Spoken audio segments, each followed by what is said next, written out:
Can you tell us what is your message to the men of 40 Commando returning today?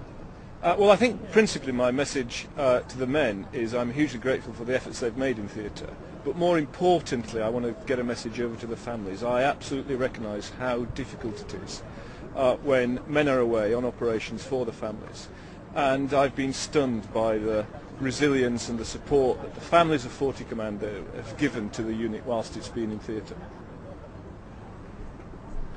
40 Commando have been in theatre now for 6 months. How have you assessed their time in theatre? This has been a very successful tour for 40 Commando. They've delivered security and stabilisation in the Helmand Valley, particularly in the Sangin area of the Helmand Valley.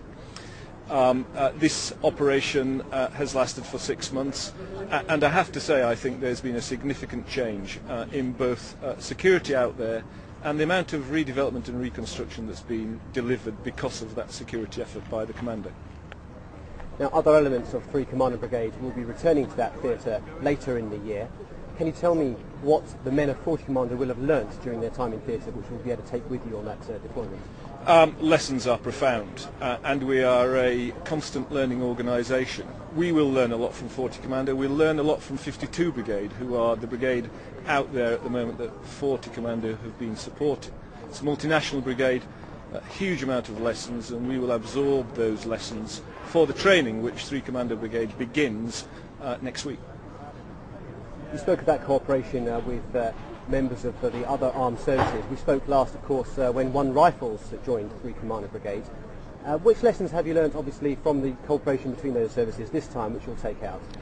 I wouldn't want to pick out one particular lesson, but I do think that integrating effect by using the air support that the Royal Air Force deliver, by the wide array of capability that the Army brings to Afghanistan, this is important stuff. There's a multinational dimension as well here. The task force in Helmand at the moment has Danes in them, it has Estonians in them. There's a wide range of international effort going on to support the international community's effort in Afghanistan. Clearly 40 Commando and the rest of your Commando Brigade are members of the Naval Service. Can you explain to people why the Naval Service is in operation in this land environment? Yeah, we've always been the Navy sea soldiers, and we have built over the years, starting in Iraq and now in Afghanistan, substantial skills in counterinsurgency. And that's what we will bring to operations now and in the future. Tell us how it feels to be home. It's fabulous to be home. I'm looking forward to apologising to my wife for being away and being so selfish, but absolutely great to be home, and it's wonderful that all the guys at Bravo Company have made it home safe. So obviously you've been out for 6 months. What do you think the main achievements have been while you were there? We pushed the Taliban away from Sangin, the area we were responsible for, to a distance of about 5 kilometres in all directions. They have lost militarily in the area where we were.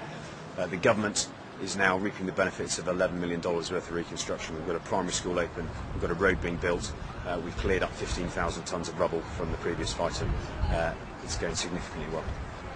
Many people would wonder why Royal Marines, who have an amphibious capability, obviously in a land-based environment, what's the most advantageous element of your deployment location? Well, we've got, yes, we're amphibious soldiers, but also commandos, and the lads are robust, professional, intelligent, and you need that to fight this sort of counterinsurgency campaign.